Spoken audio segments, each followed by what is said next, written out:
The topic of natural hair typing is a bit controversial and causes a divide within the natural hair community. We naturally like to categorize people as humans, and it causes there to be a conversation of, is typing even necessary? However, knowing your natural hair type is important information in my opinion, because it can help to create your framework for your natural hair care so you know where you are on the spectrum. Hey, what's up everybody? It's Gwen and welcome back to my channel. So in today's video, I'll be helping you to decipher what is your natural hair type. In my experience, knowing my personal hair type has helped me understand why my hair needs certain things. Also, it has helped me along the way to find ideal products. So let's get started. So there are 4 natural hair types: 1, 2, 3, and 4. And then within each number, there is a letter system going from A to B to C. As you increase the number, as well as the letter, the curl pattern is tighter. A curl pattern is the structure of hair and its relative shape. I think it will make more sense as we go along, so let's get started. So to give you an overview, I'm going to use one phrase to define each hair type.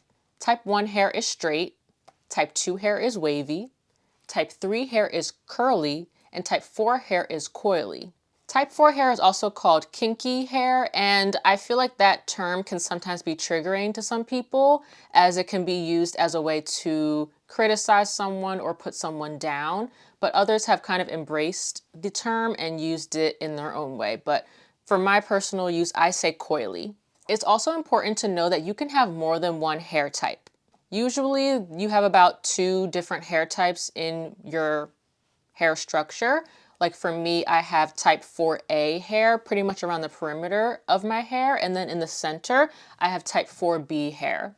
But for the sake of simplicity, I think it's good to just look at what the majority of your hair type is. So now let's move on and find your natural hair type. So type 1 hair is straight, like I mentioned. This category can be divided into type 1A, 1B, and 1C hair. And I'll be putting pictures of examples on the screen as I go along.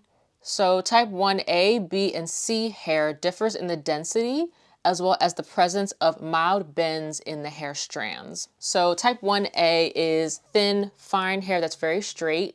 Type 1B hair is hair that's a little bit more dense. It does bend a little bit. It's easier to style. And then 1C hair is denser hair. Usually it's hair that is really hard to straighten. So I know my friend, I grew up with her. She's Chinese and Japanese, and I know that her hair has always been straight, but she always say like, oh, my hair is just straight. Like, it's very hard to curl. So I would probably say most Asian hair is 1C type hair, where your hair is very straight, very dense, and it doesn't hold a curl very well. And apparently the Kardashians have like a 1B type of hair where their hair is straight. It is a little more dense, but it's not super dense to where it can still be curled. And then the example of 1A hair is Gwyneth Paltrow. So she has very thin, fine, straight hair. And so that apparently is the most unique hair texture, which is funny. But yeah, but those are the facts that I've learned about type 1 hair. So let's move on to type 2 hair. So type 2 hair is wavy hair. So this can be divided into 2A, 2B, and 2C hair. Also, as you move from 2A to 2C hair, the hair strands become denser.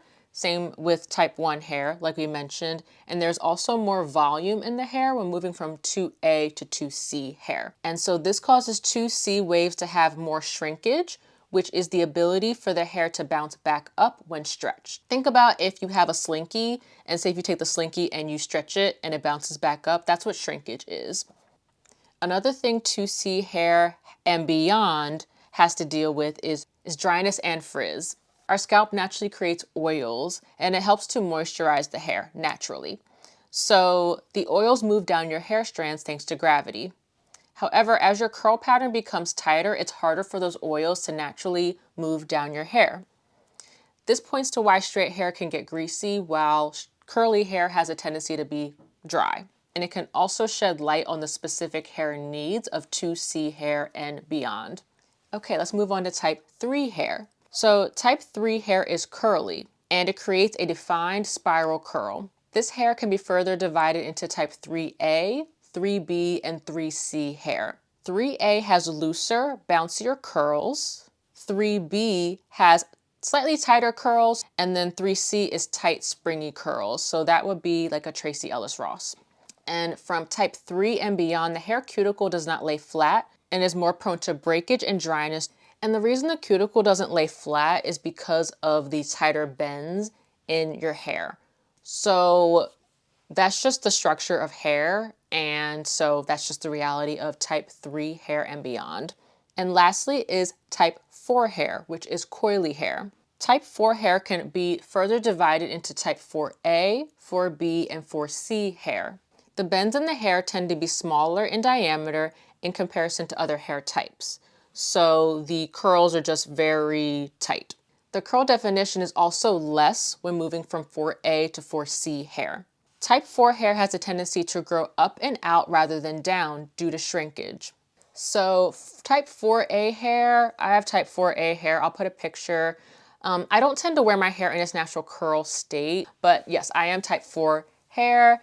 And then type 4B is tighter, and then type 4C is like your Viola Davis, your, very coily, beautiful afro type of hair. Yeah. And so let me know in the comments section which hair type you are based on this video.